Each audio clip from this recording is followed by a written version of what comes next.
Bonjour à tous, salut Joël. Oui, salut Stéphane. Et on est de retour avec vous pour une session questions-réponses par rapport aux dernières questions que vous nous avez laissées la semaine passée sur le site Facebook. Alors une première question pour Joël, qui est une question d'Audrey. Quel type de relation avez-vous avec les arboriculteurs à long terme et que faites-vous en termes d'agriculture raisonnée?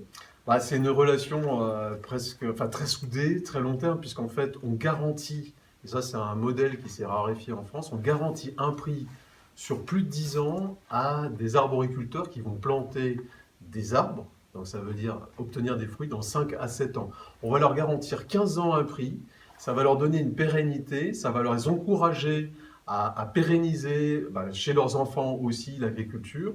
Donc ça, c'est un modèle qui n'est pas le modèle de l'achat du fruit tout venant sur le marché international.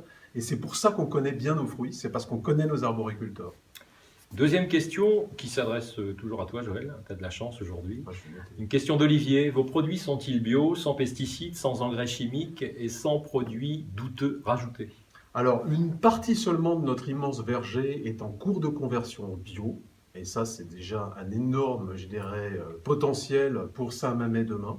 Mais il faut savoir qu'au-delà de cette conversion en bio, l'intégralité de notre verger est en agriculture raisonnée. Ça veut dire qu'on est dans une pratique très respectueuse de l'environnement où on va minimiser au maximum les produits intrants. Ça veut dire quoi? Ça veut dire que quand on est sur le point de tomber malade, eh bien, on va quand même essayer de faire en sorte que l'arbre, comme nous, quand on tombe malade, ait un petit médicament. Mais c'est juste la limite de ce qu'on va, je dirais, pouvoir faire dans l'agriculture raisonnée. Parce que la pratique au quotidien permet d'éviter ça.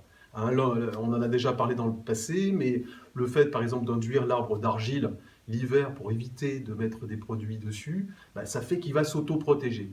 Donc, on est aujourd'hui dans la minimisation, je dirais, sur le fruit en France, de ce qu'on peut donner comme impact sur l'environnement. Ok. Question suivante, qui est une question de Sophie. Le financement de votre entreprise est-il français?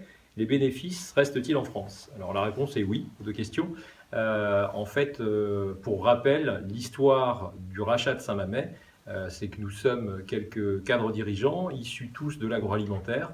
Nous avions tous des passés de salariés dans des grandes entreprises ou petites entreprises. Et on s'est positionné du coup pour racheter à plusieurs avec des fonds personnels issus de nos propres économies, l'entreprise Saint-Mamet, et on s'est adossé donc à des fonds français d'origine 100% française, et l'intégralité de nos impôts sont payés et resteront payés en France ad vitam aeternam. Dernière question, peut-être pour toi Joël. Pourquoi je ne trouve pas de compote en grande distribution à vos marques? Alors effectivement, on est un acteur de la compote, on n'est pas un acteur central, et en fait, nos produits en compote sont des produits, je dirais, décalés par rapport à ce que vous pouvez consommer ou trouver, puisqu'en fait, nos produits sont, on en a quelques-uns, Voilà. sont soit des produits 100% recyclables, comme les berlingots. Hein, ça, on est encore dans cette vision éthique de l'environnement, Ouais. avec ces produits que les enfants adorent, bien sûr, puisque ce sont des berlingots animaux qui permettent de consommer une portion de fruits, donc compote, avec un petit animal. C'est pour les jeunes enfants. Alors je reviens là-dessus. Pour les mères de famille, sachez que c'est la seule compote 100% recyclable. Alors je sais qu'il y a des campagnes de recyclage dans les écoles, beaucoup autour de ça. La seule compote recyclable 100%, c'est véritablement celle-là. C'est la compote Saint-Mamet-Berlingot.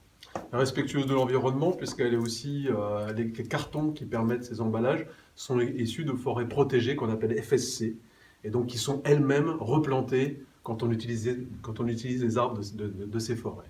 Voilà. Et on a deux nouveautés qui sortent cette année. Donc la première, c'est la compote pomme d'amour. Là, vous la voyez ici, je pense. Et la seconde, c'est la compote Hop, que sont deux variétés que vous allez retrouver assez rapidement sur le marché de la restauration commerciale en France et plus tard, probablement en grande distribution. Alors, il y a plein d'autres produits, mais merci à Catherine d'avoir posé cette question sur les compotes, parce que ça nous permet quand même de parler un petit peu de nos produits aussi, c'est important. Voilà, merci encore de nous suivre. On est rendu à 3 500 000 followers. Continuez à nous liker, ça nous aide beaucoup et ça nous donne aussi beaucoup la pêche pour continuer à grandir. Super, merci beaucoup. On est très Merci. vitaminés. À bientôt. Au revoir. Au revoir.